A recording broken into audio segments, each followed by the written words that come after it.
My name is Gary Schotten, and I'm here with Inspiring Better Business, and I hope these are helpful to you. And today we're going to talk about bad news. And in this subject of bad news, you know, it's interesting that bad news never gets better with age. I'm telling you, you think that, oh man, I've got to hide this bad news. I don't want anybody to know. I want to be discreet about this. And you know, there's certainly some truth that you need to be selective on who you talk to about bad news, and you need to be talking with people that have your best interest at heart and people that are supporting you, and not people that are going to be gossips. You know, there's common sense in this, but bad news never gets better with age.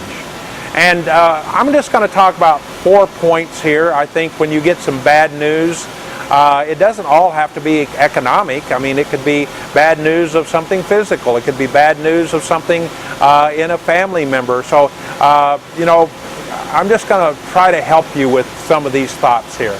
Number one, I suggest that when you get some bad news that you look at it sooner rather than later. The sooner you face the issues, typically the better off you'll be. I'm telling you, more than once I heard some bad news, something that happened in a situation in my life. I'll give you some examples later, but I heard some examples. I heard that this was, you know, I didn't pass my engineering exam, or some bad news that I wasn't able to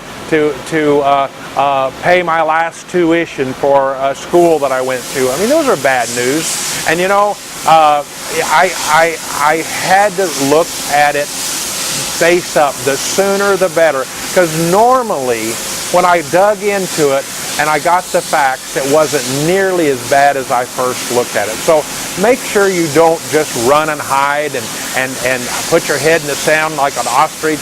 You should look at things and be willing to look at it sooner and not put it off and not delay in what you're going to do here with this bad news. Think about it. Is that something, when you got some bad news, is that something you can do? Well, get the facts. That's number two. I kind of bled over in the last one, but you know, when you start digging into the facts and you just hit it face on, and that's kind of the next one, facing the giants, but when you get all the facts, many times the news is not nearly as bad as I've made it up in my mind. You know, my mind's going around and I'm thinking, okay, I'm thinking the worst here. I mean, what could happen now? I mean, oh no, this is going to really be bad. If it gets one more step of bad news, I don't know what I'm going to do. Well, shy away from that. Get the facts. Don't hesitate to look at the facts. And more times than not, I found out that when I got and dug into the facts, it wasn't nearly as bad as I had made it up in my mind. Our minds have a wonderful way of playing tricks on us. Our emotions have a wonderful way of being difficult for us. And so I ask you to just think about, get the facts, write them down, start making a plan, put them in an organized fashion. Certainly don't become emotional and fall apart. That's not going to help anybody. And so be sure and look upwards. In other words, if you have a faith in God, look to Him for guidance. If you're leading a family and there's some bad news, you don't want to go to your children, even if they're teenagers, and ask their advice. They're not capable of helping you. You need to be strong in your front and not lying to anybody, but be strong and face the facts. Get the facts. Are you doing that? When you have a little bit of bad news, are you willing to dig in and do some extra effort? I challenge you to do that. Number three, face the giant. Well, running and hiding is no option. If you've done something to cause the problem, admit it. Be honest. Say, hey, buck stops with me. Face up to it. Create a corrective plan that for whatever happened, you know, whatever you did wrong or whatever was wrong. You know, I make a habit in this business of taking responsibility. I think that's a part of any business ownership. I don't push the plans down and blame people. Oh, we were late because the truck broke down. Oh, we were late on this part because I had my best machinist. His wife went into the hospital and he couldn't finish the job. I can think of 1,000 different excuses. That's what they are. They're excuses. Face the giant. If you have something that you did that caused the problem, that created the bad news, evaluate that, fix that, make a plan to correct that so it won't happen again, but take responsibility. Face it. You'll be better off if you do that. And then number 4, be willing to communicate. You see, we've had bad news here. We've had bad news that we didn't buy material in time.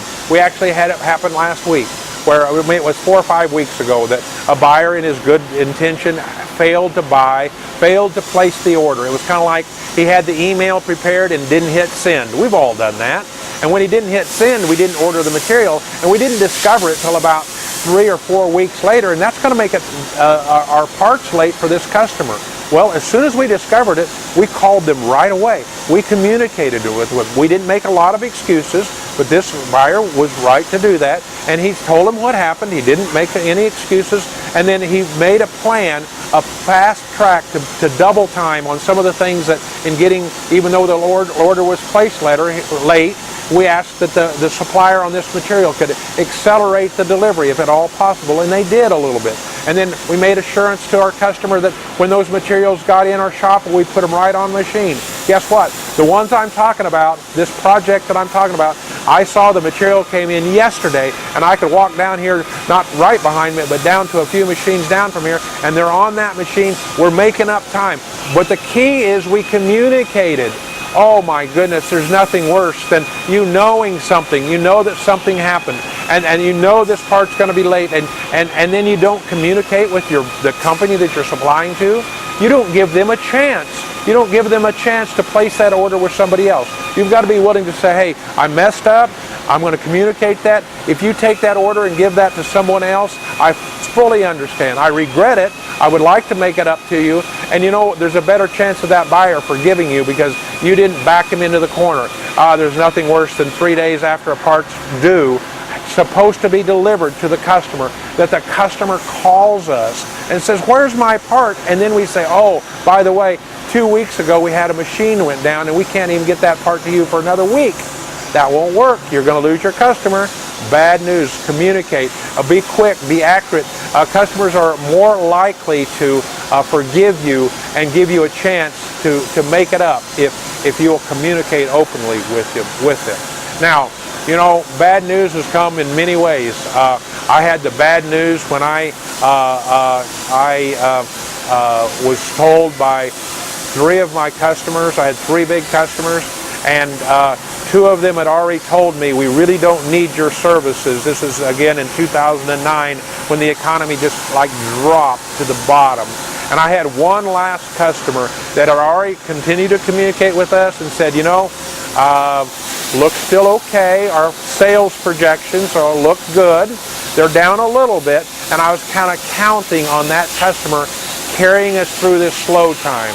And I went to that meeting at 7 o'clock. I'll never forget it. I went with my executive assistant, and we went in, and they said, oh, we've got some bad news. We have revised our sales projections, and actually, we don't need any work from you to be done. We're okay without you helping us. Now, that's not what happened. They were wise enough and gave us some work to keep us afloat, but I had to come back, and I had to act sooner than later. I did that. Within a day or 2, I laid off 41 employees. I didn't want to do that, but we were at the end of our rope. We could not carry the overhead of people working and paying them and not having jobs for them.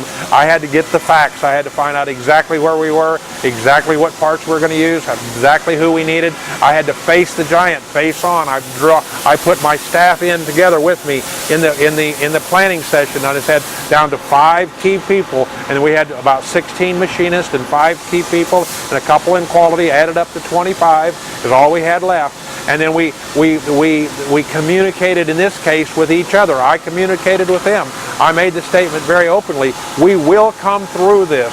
This was bad news, but I have no other option. We are not folding. We will have a job. And I asked them, my key people, my 5 key people, are you willing to do anything and everything legally and morally that needs to be done in order to get through this? And all 5 said yes. And we said, hey, I'll do whatever. I'll drive the truck. I'll sweep the floor. That was the attitude. We communicated with each other. I didn't hide this fact, because they're going to hear about it anyway.